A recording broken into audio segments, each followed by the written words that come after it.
अमरीकी इलेक्शन की मजीद खबरों के लिए चलते हैं साथी एंकर अनम अहमद और साइम खान की तरफ। डेमोक्रेटिक पार्टी की बुनियाद 1828 में रखी गई। 20वीं सदी में इस जमात ने मकबूलियत हासिल की।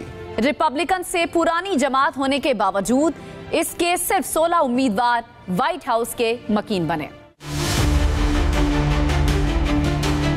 अमेरिका के बानी रहनुमाओं थॉमस जेफरसन और जेम्स मैडिसन ने 1792 में डेमोक्रेटिक रिपब्लिकन पार्टी की बुनियाद रखी। 1828 में इसकी शनाख्त तब्दील करते हुए इसे डेमोक्रेटिक पार्टी बना दिया गया। अपने क़याम से 20वीं सदी के इब्तदाई 3 अशरों तक ये जमात सफेद फार्म बालादस्ती की हामी रही और स्याह फार्म वोट रिपब्लिकन जमात के पास जाता रहा। 1932 में फ्रैंकलिन डी रोज़वेल्ट इस जमात की तरफ से अमरीकी सदर बने। वो 1945 तक इस ओहदे पर रहे और 4 बार मुंतखब होने वाले वाहिद सदर हैं। फ्रैंकलिन डी रोज़वेल्ट ने अजीम मुआशी बहरान के बाद अमेरिका को दोबारा उसके पांव पर खड़ा किया और दूसरी आलमी जंग में अमरीकी किरदार को बढ़ाया। उन्होंने अमरीकी मईशत में स्याह फार्मों की अहमियत को तस्लीम किया, जिसके बाद स्याह फार्म वोट रिपब्लिकन से डेमोक्रेटिक पार्टी की तरफ मुंतकिल हुआ।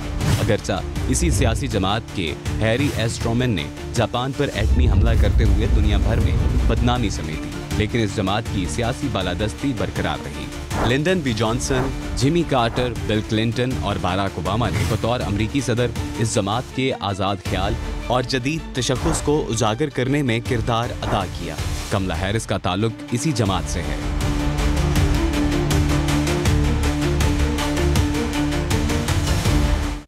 रिपब्लिकन जमात को ये एजाज हासिल है कि अमेरिका के 46 सुदूर में से 24 का ताल्लुक इस जमात से है। इस जमात के उतार चढ़ाव के बारे में देखते हैं ये रिपोर्ट।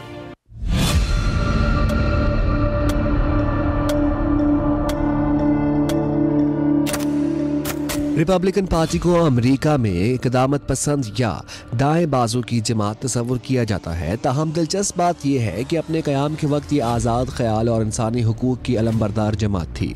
इस जमात ने ग़ुलामी के खात्मे और स्याह फार्मों के हकूक़ के लिए काम किया। ताहम बाद में इस जमात पर सफ़ेद फार्म नस्ल परस्तों का गलबा रहा। अमरीकी तारीख के मकबूल तरीन सदर अब्राहम लिंकन का ताल्लुक इसी जमात से था। इनके दौर में इस जमात की मकबूलियत में भी इजाफा हुआ। इस पार्टी की बुनियाद 1854 में रखी गई। जमात ने मगरबी रियासतों में गुलामी के बढ़ते हुए रुझान की मुखालिफत की। 1860 में इब्राहम लिंकन इस जमात की तरफ से अमरीकी सदर मुंतखब हुए। उन्होंने यूनियन बरकरार रखने, सिविल वॉर और गुलामी खत्म करने में कलीदी किरदार अदा किया। सिविल वॉर में शुमाली अमरीका की कामयाबी के बाद 70 साल तक रिपब्लिकन पार्टी की अमरीकी सियासत पर हुक्मरानी रही। रिपब्लिकन पार्टी ने 15वीं तरमीम की हिमायत की, जिसके तहत अफ्रीकी अमरीकियों को वोट का हक दिया गया। 1930 के अजीम मुआशी बहरान की वजह से रिपब्लिकन पार्टी की मकबूलियत में कमी हुई। Ronald Reagan, George Bush senior, George W Bush और डोनाल्ड ट्रंप का ताल्लुक इसी जमात से है।